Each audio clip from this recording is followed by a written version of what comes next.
And what a week we had in the precious metals markets. There was a lot of volatility. We had the FOMC meeting and decision on Wednesday.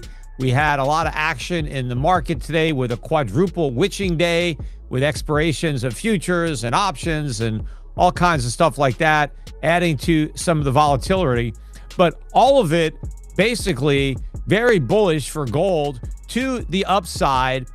Gold finished the week up another 1.1%, not at a new record high, but just barely. I mean, we closed in gold right below 36.90, maybe 36.85. We touched 3,700 a couple of times. In today's news recap, spot silver gains holds not far from 14-year high. Spot silver traded within striking distance of a 14-year peak of $42.9 on Friday following a measured interest rate cut by the Federal Reserve, and as the central bank signaled a gradual easing path by year end. The Fed lowered its federal funds rate target range by 25 basis points to 4 to 4.25 at its September meeting and indicated another 50 basis points of rate cuts by the end of the year. Fed Chair Jerome Powell described the September policy action as a risk management cut addressing the weakening labor market. Powell also noted the central bank was in a meeting-by-meeting situation in regard to the rate outlook. Markets are now pricing in about a 92% chance of another 25 basis point Fed rate cut in October. Lower interest rates tend to reduce the opportunity cost of holding silver, which pays no interest. Additionally, robust industrial demand continued to support silver prices amid supply constraints. Silver is facing its fifth successive year of a structural market deficit, according to the Silver Institute Industry Association. Spot silver was last up 0.79% on the day to trade at $42.15 per troy ounce. Now we'll show you the best clips of the latest interview, but first, smash the subscribe button, hype the video, and check goldsilverstacks.com to get the Stacker's Handbook, the ultimate guide to trade the gold-silver ratio and stack efficiently without relying on market commentators. Link in the pinned comment. Let's get back into the episode. I have a feeling we'll gap above it on Monday and maybe never look back. Silver was even stronger, up 1.8% on the week. But all of that gain today, because today's move in silver was 2.8%. So meaning silver was actually down 1% on the week going into today, and it closed up 1.8% because of a 2.8% move. Silver actually closed just above $43 an ounce. So we hadn't even been above 43 in 14 years. And now we closed above it. Year to date, just to put these gains in perspective too, gold is now up 40% this year alone in 2025. Silver is up 48%. These are incredible returns for precious metals, especially given that last year was also a very good year. But the only thing that's outperforming gold and silver are the gold and silver mining stocks. Today alone, both the GDX and the GDXJ jumped 5%. 5%. We didn't even have really a 1% gain in the price of gold, or almost, I guess it was about 1% because it was $40, so a little over 1%, but 5%. So we had 5 times the move in gold stocks today as we had in gold. And the GDX closed at an all-time record high, never been this high. And the GDXJ is the highest it's been in 13, 14 years, something like that. On the week, the GDX was up 3.75%, and the GDXJ was up 2.2. The star of the day was Barrick Gold, which was up 10% in one day. That's rare for a company that big to be up 10%. Normally, you might see some smaller companies although all the gold mining companies are small when you compare them to like the tech companies. But in the mining universe, Barrick is, I think, the second biggest following Newmont, which, was still up almost 5% on its own today. So not too shabby there. But these are all big moves. Year to date, the GDX is now up 113%, and the GDXJ is up 115%. Right? So these stocks are doing better than tech stocks. Newmont is the best performing stock in the S&P 500, but you would not know about that if you listen to the mainstream financial media. In fact, there was very little, if any, talk at all today in the mainstream financial media about gold stocks hitting, new all-time record highs. Nothing. They did focus on the S&P hitting a new record high. Sure, the S&P made a record high. Year to date, the S&P 500 is up 13.3%. 13.3%. Gold stocks are up 10 times as much. 10 times as much. So what's the big deal? And in fact, if the S&P is up 13%, but gold is up 40%, what does that tell you? That means in real terms, the S&P is down 27%. This is a major bear market in stocks if you price them in real money. But nobody's pricing them in real money. They're pricing them in funny money. And so you're getting an inaccurate perspective. Now, in other markets that were significant on the week, the dollar was actually only up slightly on the week. I think that's going to reverse, but it's still very weak, the dollar index. What was also up were bond yields. Again, I was forecasting that when the Fed started to cut again, long-term rates would rise, and that's what's happening. The yield on the 10-year finished the week at 4.13. On Tuesday, the day before the rate cut, it was 4.02. So the Fed cut by 25 basis points, and the long end has already gained about half of that. It'll probably gain the other half next week. The yield on the 30-year is 4.74. Now, I want to talk about some of the significant things from the week. The first one, of course, is the rate cut.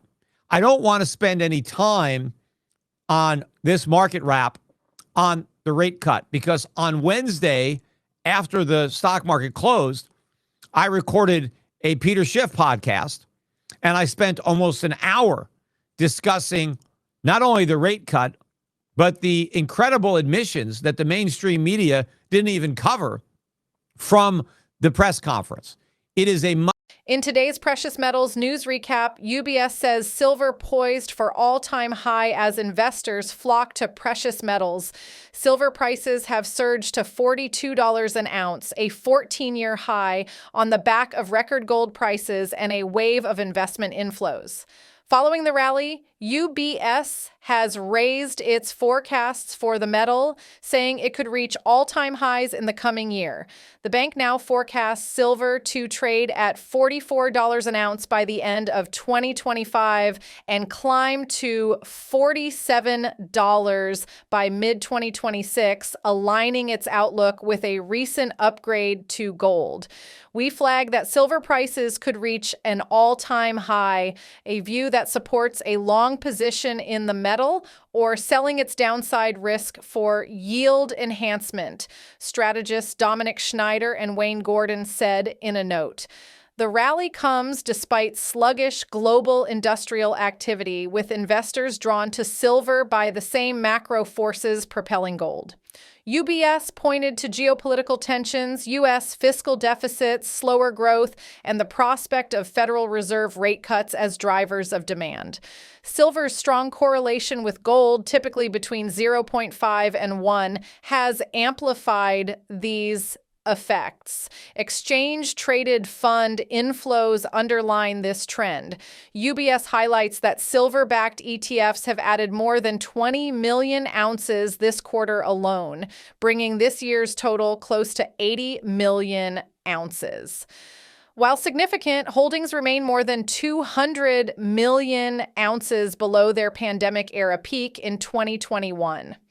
Looking ahead, strategists see silver benefiting further as monetary conditions ease, and investors look ahead to a cyclical recovery.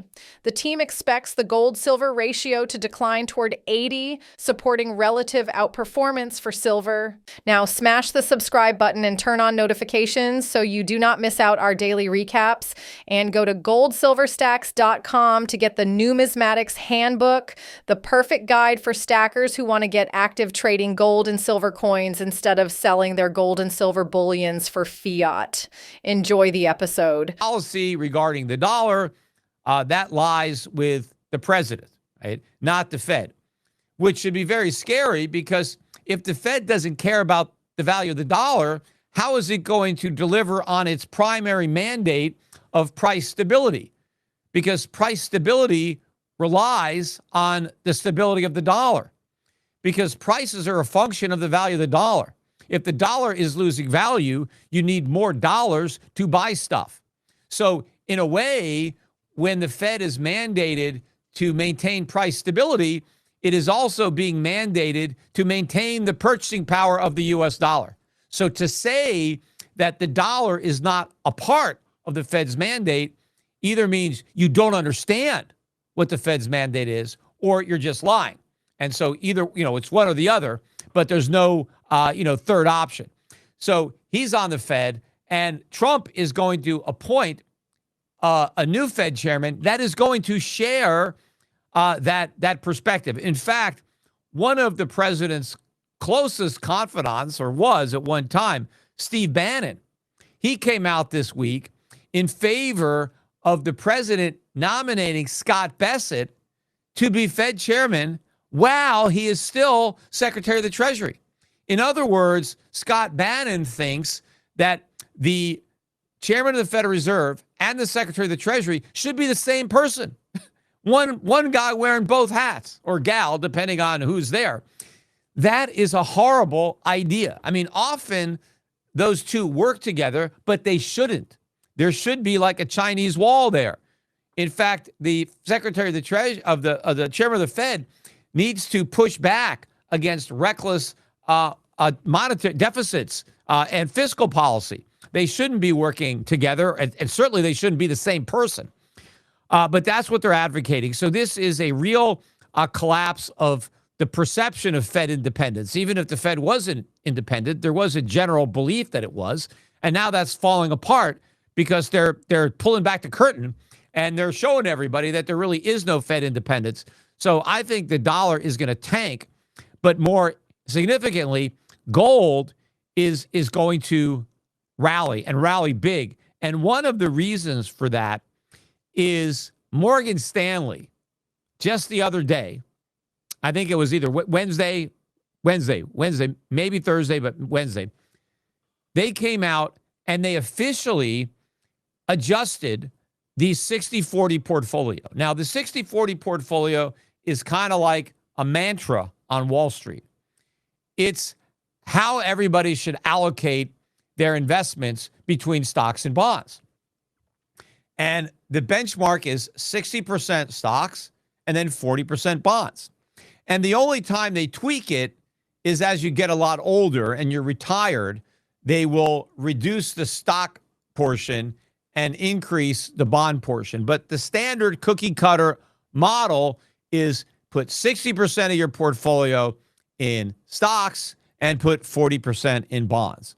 Well, Morgan Stanley came out and said, we think that needs to be changed to a 60-20-20 portfolio. Still 60% stocks.